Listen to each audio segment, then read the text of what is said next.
2 décembre 2024, le Conseil de ville de la municipalité de Sainte-Catherine-de-Hatley s'est réuni. Nous avons pour nous en parler le maire Jacques Demers et le directeur général, M. Marc Marin. Nous sommes une dizaine de jours plus tard aujourd'hui, le 12 décembre, au moment où on enregistre l'entrevue, parce qu'on va avoir un deuxième enregistrement aujourd'hui pour faire un suivi sur le dépôt du budget qui a été adopté en ce 12 décembre. Mais avant de parler du budget, donc on commence par cette première entrevue. Il y a eu lors de la réunion du 2 décembre une entente qui a été entérinée finalement avec l'écocentre Magog. C'est quelque chose qu'on avait déjà évoqué en cours d'année parce que l'écocentre avait tenté de refiler aux municipalités des factures un peu plus salées que ce qui a été finalement signé là, au mois de décembre. Monsieur Demers? Oui. Dans le fond, c'est que la première formule était seulement basée sur la population. Puis pour les municipalités à l'extérieur de Magog, on a l'impression que le pourcentage de gens qui vont l'utiliser est moindre que celle de Magog. Ça fait qu'on se disait, on ne peut pas être sur cette base-là. On aurait préféré être sur une base utilisateur-payeur. Ça fait que selon le nombre de personnes, finalement, l'entente qui est venue au bout de tout ça, c'est un peu un mix des deux. C'est-à-dire qu'on paye comme sur une base de 20% de notre population et la différence va être payée sur l'utilisateur payeur basée sur les coûts réels de l'écocentre en y ajoutant un 15% pour l'administration de la ville de Magog. OK, donc seulement Magog paye un 15% supplémentaire, c'est ce que je comprends, Non, non? non, il y a un 15% qui est rajouté au coût de l'écocentre pour l'administration qui est la ville, étant donné OK. que l'écocentre et la ville est gérée à 100% par la ville de Magog. Au-delà de leur coût réel, on y rajoute un 15% qui est administratif pour les municipalités qui sont autour de Magog. Donc, on parle d'un budget, grosso modo, d'abord de 120 duquel vous payez 20. C'est ce que je comprends. Non. Non plus. OK, Non. allons-y, on recommence.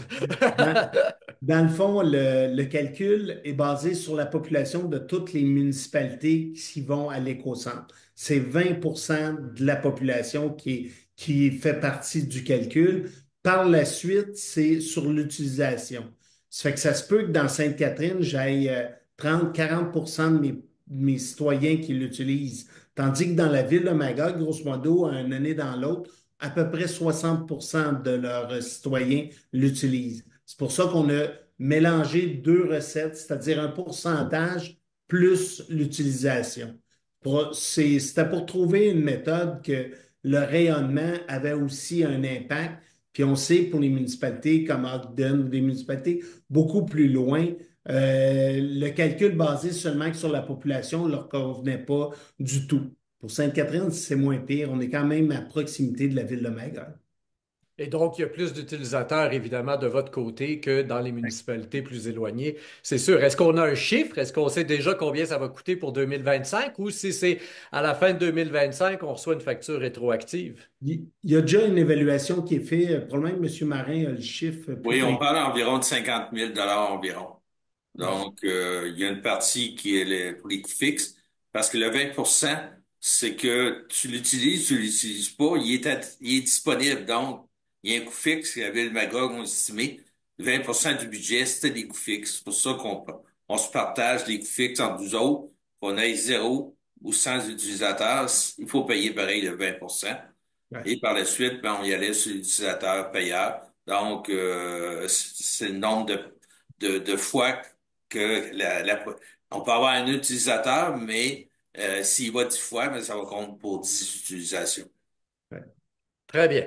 Dans cette même réunion du 2 décembre, il a été question d'un projet de garage municipal, un mandat donné à la FQM. Alors pourquoi, c'est quoi l'avantage pour vous de passer par la FQM dans ce projet-là exactement? Dans le fond, c'est qu'il y a des ingénieurs, il y a des spécialistes là-dedans qui vont être capables de définir les besoins d'une municipalité comme Sainte-Catherine par leur connaissance générale, mais aussi en venant sur place pour voir avec nos employés qu'est-ce qu'on fait, qu'est-ce qu'on aurait besoin, quelle superficie réelle qui serait l'idéal pour ça. Puisqu'avant d'avancer vers un garage, on veut être bien sûr que ça correspond à nos besoins. Après ça, il y aurait l'étape 2 et l'étape 3 où fera une évaluation, puis on regardera vraiment si on veut se construire un garage prochainement, dans un an, dans 2 ans. Est-ce qu'on a le terrain qui est correct pour ça? Puis ce terrain-là, qui était vu aussi peut-être un jour pour une caserne incendie, est-ce que ça nous laisse aussi suffisamment de place pour, sur ce même terrain-là, avoir un garage qui aurait aussi de l'espace un peu pour agrandir et une caserne qui serait fonctionnelle? C'est ces données-là qu'on va avoir avant d'avancer trop dans le dossier. Alors, pour vos résidents là, qui nous écoutent et qui n'ont pas suivi l'évolution du dossier, vous dites tout le temps ce terrain-là, ce terrain-là. De quoi on parle, là? Pour les gens d'ici, ils connaissent le terrain de chez Monsieur Roy, celui qui est adjacent à l'hôtel de ville, qui est quand même un grand terrain, qui est, selon nous, amplement grand pour une caserne.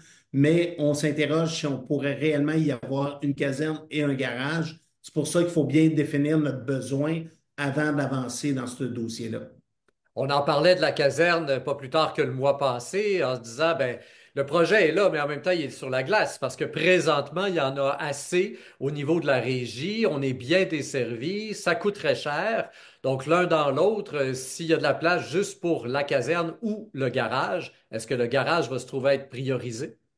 Ça va être ce genre de questions-là qu'on va devoir se poser. Puis si jamais on met une caserne, ben, on ne sera pas les seuls à le payer. On est 10 municipalités autour de ça. Présentement, Sainte-Catherine paye pour des casernes qui sont sur d'autres territoires. Ça fait que l'inverse serait aussi vrai. Pour nous, l'impact financier ne serait pas très grand. C'est juste de savoir si ça répond aux besoins ou pas. S'ils sont capables de nous desservir correctement, sans ça, ben, on ne fera pas exprès pour investir de l'argent, mais si un jour on s'aperçoit que ça peut faire la différence sur la protection de notre territoire, il y a une possibilité de ce côté-là qu'on veut se garder. Ben, essayons alors de garder en mémoire le fait qu'il y a des ingénieurs là, de la FQM qui s'en viennent chez vous. Ça réapparaîtra pas nécessairement à l'ordre du jour du conseil de ville, mais lorsqu'ils passeront, ça pourrait être chouette de pouvoir faire un suivi là, lors de l'entrevue au microphone du mois, assurément. Alors, je vous Ben, rappelle, chers auditeurs, qu'il y a une entrevue aussi à trouver. Je mets le lien là, en fin d'entrevue vers le budget 2025 pour la municipalité de Sainte-Catherine-de-Hatley. On vient de faire le tour très rapidement, très succinctement de ce qui s'est passé lors de la réunion régulière du Conseil de ville du 2 décembre. Au microphone, Rémi Perra.